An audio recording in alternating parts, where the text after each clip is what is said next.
Thank you for tuning in to Behind the Boost. Today we're speaking with Alex Schlinsky. You're going to love it. I'm excited to speak with you. Alex and I met at a high-level event last year, and his energy was like crazy over the top. I couldn't, it was like, please give this kid like some melatonin right now, and let's put him to bed or something. But he had a crazy watch story that I can't stop thinking about that I think we need to speak about a little bit. Now, Alex, tell me, Put me on blast right away. Tell us about the watch story. I think it's a great one. Oh my God. Yeah. So I got a gift from my family members, a very, very nice watch, a very, very nice watch. I'm not a big watch guy, as you can see. I don't have any watches. I got the ring. My kind of like only like accessory or clothing of choice that I really like is shoes. So actually right above here, I'm just not using the camera. I've got the custom POD shoes that I have. I love Dunks, but I don't really like wear, necklaces or anything. When I was younger, I used to be, stupid. I used to wear the chain, the phase. You got to have the phase, especially when you're a Floridian. You got to have the phase. So I had the chain, had the Jewish star on the chain. The whole kit and caboodle. Got it. But I got a nice watch, and the problem with me is that I lose things really easily. So I've air tags on my wallet, on my keys. Just to make sure I don't lose stuff. I don't buy any nice sunglasses. So right here is my POD sunglasses, which are, basically Temu version sunglasses. They're very garbage because I have like 50 of them because I wouldn't buy nice sunglasses because, of course, I would lose them. I think you guys know where the story's going here. So, nice watch. I did one of those things where I'm like, this watch would look nicer on the counter than on my hand, also known as very stupid. I left it at a bar or a pool hall, whatever it was, turned around, and that watch was au revoir. Gone, disappeared like a magician, like a magic trick. Sadly, I could not pull the bunny back out of the hat. Watch was gone forever. I didn't tell my family about it for a little while, and I got caught like a couple years later because I went to a wedding and didn't have the watch on and was questioned about why I didn't have the watch on. Up until then, I had to just come clean. I thought it was a perfect place to come clean because you can't make a whole ruckus with all the people that you know in front of you. Makes sense. So like they had to steam on the frustration and anger that they had until we got home.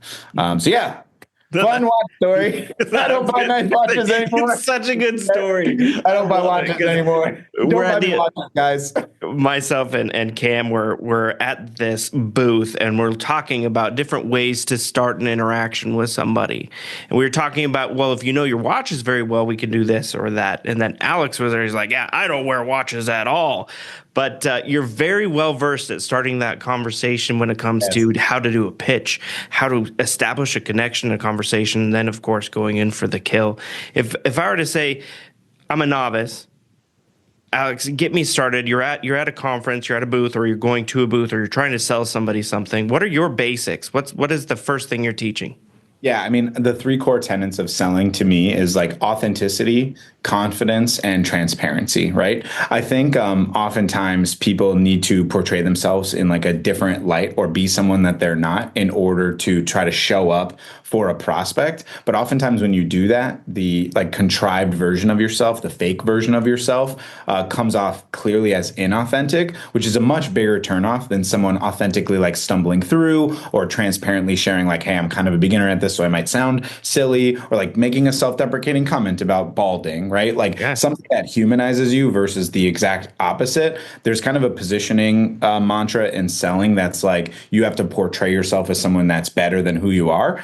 I'm the opposite. I think like portraying yourself as who you are, including the warts and including the fun elements, makes you a lot more effective and much more special. And it makes it a lot easier for a human being to communicate with you. Not that you'll win all of those conversations, right? Not every single person will like every single person, but that's totally fine. But I certainly can be performing significantly better if I'm myself versus being a different version of myself, or like a propped up version. And I've done both, right? I mean, I started my company when I was 19 years old or 18 years old. So inherently I did a lot of posturing and fake it till you make it modeling, Yeah. until you realize like you back yourself into a corner of who they're expecting you to be, and you're like, well, I'm not this person. So Yeah. what's happening? So I think authenticity, confidence, and transparency are kind of the three core values that I would talk about in terms of like direct things that we do at our events for my agency. I run a marketing agency for attorneys since 2010. Spent like $250,000 last year in 2024 on events and sponsorships, because I think that's really like for people that want to go to the next level in a business. So like a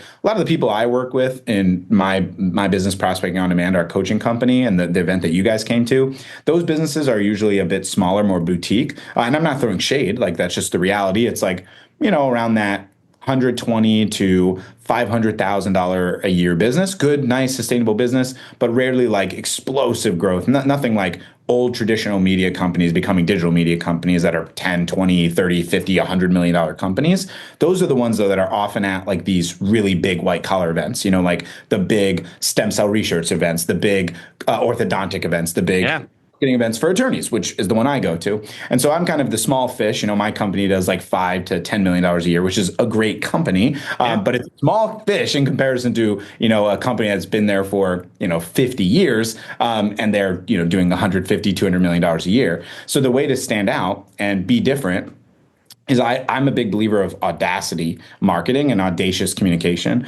So like I'll pull a picture up for you guys because it's insane, but I'll pull it for you. I don't know if I've shown it to you, but before I pull that picture in Audacity, the other big one is complimenting. Like you've probably heard that concept of like what's everyone's favorite radio station, WIIFM, what's in it for me. Yep. Part of that is like affirmation statements. People love being like told that they look nice, or that you like their dress or their sunglasses, or you like their watch. Yeah. Even if you don't, by the way, sorry to be contrived, but even if you don't, giving someone a compliment, right, is just a super effective way of capturing someone's attention. Like, hey, you're winning best dressed, huh? Hey, thanks. And they just walk over to you naturally. Hey, I love your glasses. They look so nice. Oh, great. Hey, I love your shoes. I love your dress. This is like the most common thing that I'm leveraging when I'm at events, just to capture attention at foot traffic, especially when, like, even at the high level event, for boostability, you guys are competing with how many booths are there? Like 30, right? Yeah. Yeah. There's a lot of booths, right? There's a lot more people than booths, thankfully, but it's still like there's a lot of foot traffic that you have to capture. If you say to someone, that bag is so interesting, the likelihood they're gonna be like, thanks, Nick, and just like walk by, Yeah. they're probably gonna be like, well, yeah, let me tell you about it. Yeah. And now you're in a conversation. The rule of reciprocity now indicates that that person's more than likely gonna listen to you, right? Talk about it. So I'll wrap this up with this comment I'm talking about Audacity. Prepare yourself if you haven't I'm seen ready. it. So I'm a big believer of Audacity. I feel like most people don't even try to do any marketing. Like the classic marketing styles, like woman in the red dress, right? Like Yeah. sex. Obviously not appropriate at high level events and really not in the marketing events. So I won't go that route. I think that type of marketing like is still effective. It's just not super like my style or appropriate. My style is like jovial silliness and like fitting that vibe. So this is what we wear at our events. So I wear this. So our banner says "Stop paying for shitty mass tort cases," and so sometimes I wear this. I try to make my colleague wear it, but he kind of forces me to. So I Yeah. wear this, Yeah. and then you can see my gold shoes also. Oh, of course. Got to wear the gold shoes, right? Got to be as insane as it possible. So the fun thing is, people come over like, why are you wearing that? I'm like, for the exact reason of what's happening right now. Are you an attorney? And they're like, yep. I'm like, great. Well, I'm the only guy wearing a costume here, let alone a poop emoji costume. And now you're talking to me. So I'm going to take this off so I can talk to you about how I can help you make more money. Like that's the whole thing. Like, wow, marketing Life changing. flash. People are trying something. Does that mean everyone's liking it? No, of course there's whispers. Someone's going to want, what a fucking idiot. I don't care. Yeah. I don't care.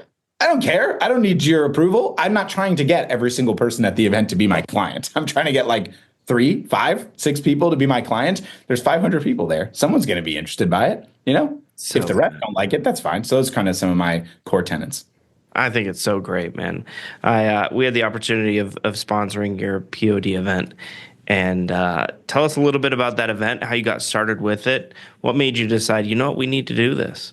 Yeah, I mean, so I grew up in a Jewish community, like a religious community. So even if you're not Jewish, right, being in a Mormon community, a Christian community, a Muslim community, a Buddhist community, anything that's like a religious organization or affiliation, you grow up understanding like you have family and then extended family, which is that community, right? Like you have good friends that your parents consider their kids, right? Like that's how it works and how it operates.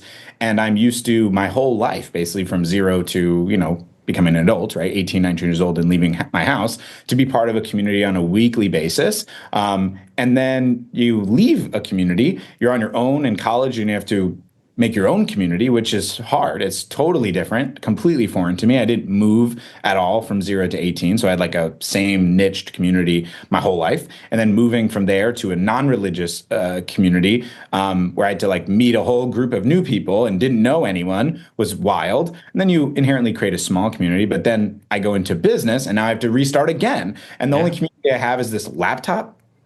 Yeah. Kind of weird. It's kind of a weird thing. And so I missed, I craved human interaction outside of just business. And, you want to seek out other people that are, dealing with what you're dealing with. So inherently, Facebook communities was what I was going through and just communicating and creating online relationships. But I'm like naturally a leader. Like I'm naturally someone who wants to be in communication with someone, inspiring people, motivating people. I love doing that because I love being motivated and inspired as well. And I'm very good at it as well, which is great. Like it's amazing to want to do it and then be very good at it and then hear affirmation that you're good at it. Not just that you're good at it, but that you made an impact on someone tangibly, which is super special, right?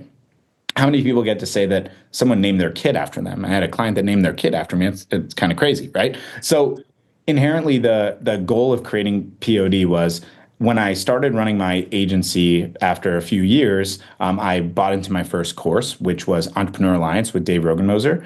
Great life-changing experience. I met my business partner, Brian Downard, there, who I love dearly. And that community was the first time I was ever in like a Zoom room with like other people who were doing something similar across the world. And it was like totally mind blowing to me because I didn't have a paradigm for that at all, right? I had only local paradigm. Like I went to a temple and there was people at the temple, right? Or I would go to a football game and all the people at the football game are there. Yeah. Or I would go to college and people are in my class. It wasn't I go on a Zoom call and there's 5 countries represented and 30 people in different cities. I'm like, this is insane. This is unreal. Like, this is the Yeah. craziest thing ever. I can't believe this. And immediately I knew I had to make my own version of that. So I had to. So right away, right after we went through that program, the intention was I need to build my version of this because I can do it in my image better than anybody, in my opinion. That was 9 years ago, which is unreal. Yeah. And we've done an incredible job. The event that you guys sponsored, thank you again for doing so, was our 17th live event, which is amazing in the last 5 years, which is so cool. It's just been an absolutely incredible experience. It was the 5th city we've done it in as well, which was Salt Lake City. It was so much fun.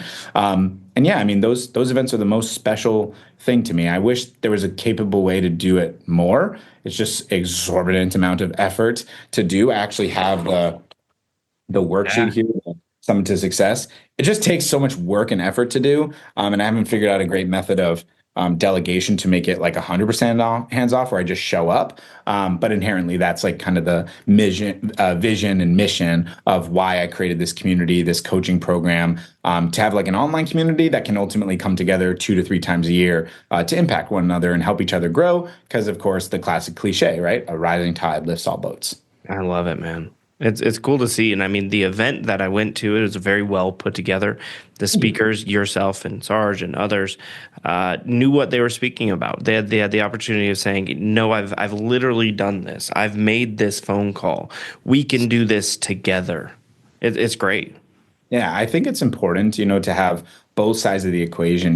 There's, I think, a pragmatic view of things of like, if you have not done it, you cannot coach it. And I think I used to believe that wholeheartedly, and I still think I'm 80% on that, but I have a hard time, particularly with it just on like the sports aspect, right? Many of the coaches and best coaches of all time in sports oftentimes were terrible athletes or never even played. It's not always that way, but Yeah, oftentimes, right? Bill Belichick and is very common, like considered that Andy Reid, who's the coach of the Kansas City Chiefs. And so I still have a hard time parsing it because, like I think inherently, for example, if I'm paying someone to help me with stock trading, right? I want to know that they have like personal experience in stock trading, for not sure. that they know it without putting their money on the line. So I find a hard time dealing with that. So what I end up leaning to in our company is we try really hard to coach on things only that we've done. And if we haven't done it yet, it's just like a theoretical concept. We either express that with transparency, like, hey, we haven't done this ourselves due to circumstances,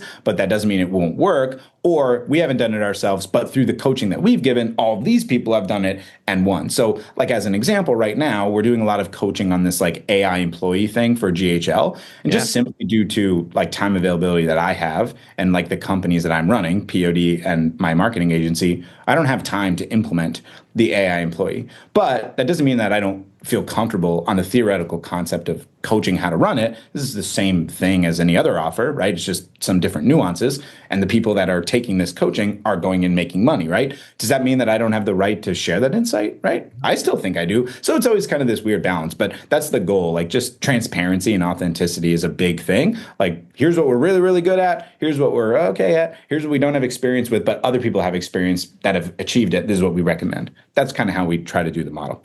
And I think you guys do really well with it. Thank you. And being part of the POD event, it was great to see there was several agencies that are there that were in their infancy. There were others that were very well established, but they all came together in a vulnerable way, stating, "This is what I need help with. What are you doing here? What are you doing there?" And you guys were able to facilitate the conversations along with guiding the conversations with your recommendations, which was it was beautiful to see. And we've been able to benefit from it on Boostability's side because we've helped these agencies have a sales team with our sales support team, an SEO product, and an account management product with the SEO side. So it's been absolutely amazing. Thank you for tuning in to part one of our podcast with Alex Schlinsky. Be sure to check out part two.